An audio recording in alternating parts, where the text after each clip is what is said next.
Welcome back to Sampstra Games, the place to find new strategy games, and today we're going to go through how to complete all the objectives in Compass 1 scenario. Let's jump into the tactics window. Alright, welcome to the tactics window, and let's talk about Compass 1. So, the way you want to begin is that you want to move to either this hex or this or somewhere around Bak in order to unsupply City Barani. If you can get it on turn 1, you're going to be able to take over City Barani very easily on turn 4. If you can do it on turn 2 like I did, it's going to have to do some additional damage, but essentially you want to wait 2 turns so that they can hit you back, and then you're going to have some really nice odd like 0, etc. So you'll be able to take City Barani by turn 4. Bak is fairly easy. You can also somewhat auto-supply it by just moving over here. And the unit there is not particularly strong, so you should be able to take it over without too much trouble. So that's City Barani and Bak. Isolate Bardia is typically empty, so you just have to kind of move around to get there, so that's also quite easy. And the difficulty in this scenario comes from Bardia and Saloum. Specifically, Bardia has a port, so you can't out of supply it. Now, you do start off with 5 naval bombardments in this game, so what I recommend is essentially you want to move as quickly as possible inside an area where you can actually see Bardias. And then you want to use the naval bombardments. Essentially, you can use one every single turn beginning from turn 2 at Bardia or Saloum. Better is Bardia, so that you can then move over there with the tank around turn 3 or 4 and take over, because the naval bombardment, if it suppresses, it's kind of not great because they can just resupply themselves. But if you manage to outright kill, which can happen with naval bombardment, that it can be extremely useful. You can also use one of the naval bombardment on City Barani, for example, on turn 1, because otherwise on turn 1 you won't be able to use naval bombardment on Bardia anyway. And this can be, if you can, or maybe turn 2, if you can out of supply them, so that they can resupply the units that you kill, and it will allow you to take over City Barani faster. Why does that matter? Because if you were able to get control of this lane over here, you would be able to place new supply hubs a little bit closer. So if, for example, you could take City Barani or turn 2 or 3, you would be able to get better supply in this area.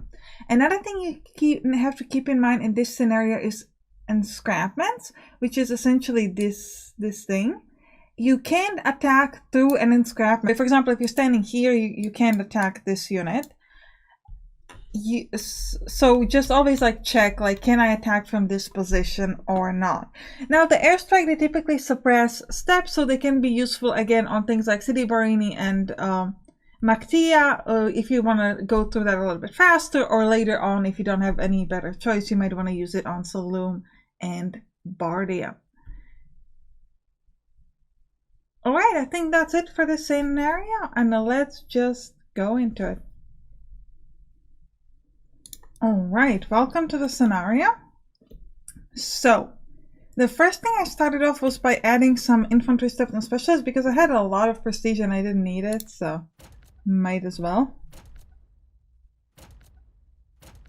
And also, a majority of these units will stay with you for quite a few scenarios. You can't see it over here, but you can see it in the main sort of game. So that can actually be pretty useful, because you'll just keep it.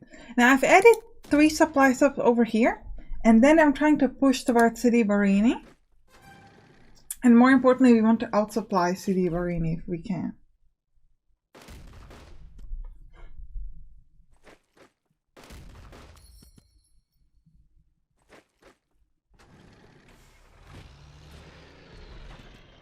Now I wasn't able to auto-supply them this turn, but I'm getting pretty close, and next turn I can auto-supply them.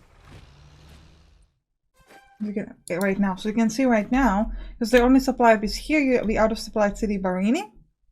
Now at this point I decided to kind of wait it out.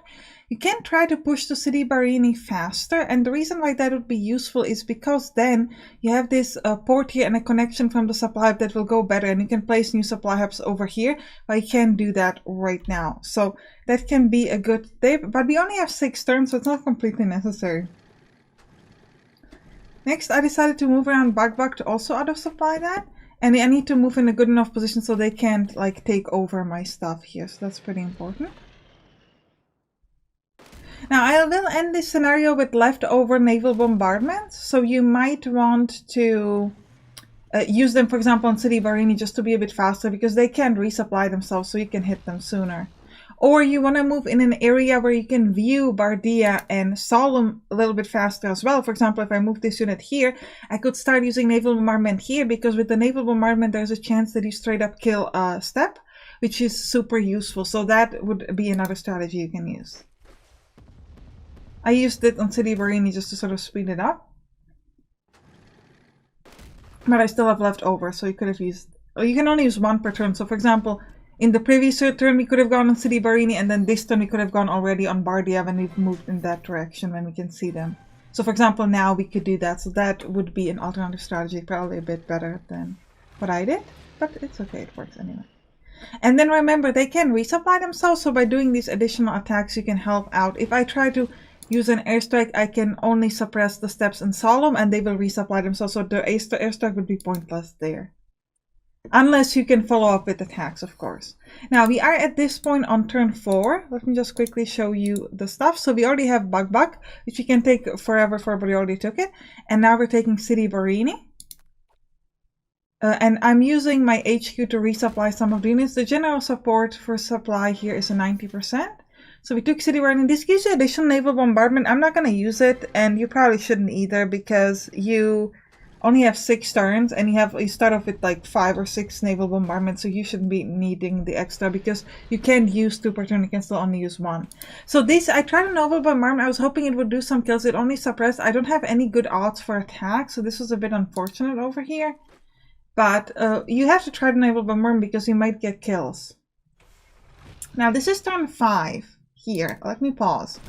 So these guys, you can kill them pretty easily and then you can create a connection. But normally what you would do is you would take away supply hub and then place it over here. But the thing is, you don't actually need to do it in this scenario because at the next turn is the final turn where I need to take both Bardia and Solemn. So I wouldn't be able to place the new supply hubs in a good position, so I didn't even bother with that. If you are a turn faster, if it's turn 4, then and you already have this place clear, then you can do that. And it can help you because you don't need to use the points from the HQ to resupply your units like I just did. But if you're already at turn 5, you don't need to worry about it. Also, in this scenario, if you can get the supply... when you get an objective, you get the choices, so you can pick like extra command points or cheaper feint attacks or cheaper other things.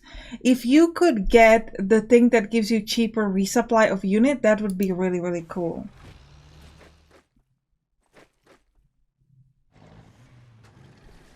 I'm using naval bombardment on Bardia.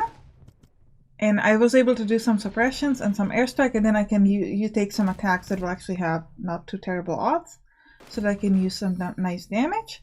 Right, and Bardia is quite injured. They're not dead yet, so they will be able to resupply themselves somewhat, but not too much. So again, so use the another naval bombardment. This straight up allowed me to kill them, which is cool. I move in with the tank, and now we're going to be using some airstrikes. The airstrike didn't do anything, but some additional attacks on Solemn, so we can finish Solemn off. Right, now we can kill it with this unit over there. Or this one, doesn't matter. Alright, now what I did at this point was, first of all, I killed a lot of these units so that I can get some upgrades, some additional experience, but more importantly, I have been looking at my units, trying to check how many scenarios they'll stay with me. And I noticed that this unit doesn't stay with me, so what you can do is you can actually like wait a turn and then you can reorganize the specialist, so the towered artillery, and then you can put it on a unit that will stay with you. So, alright, if you enjoyed this, you can write it down in the comments, and you can click on the right to watch the next scenario, or in the right bottom to watch my short guides for this game, or all objective completes guides for other scenarios in the other DLCs and the base game. I'll see you there. Bye bye!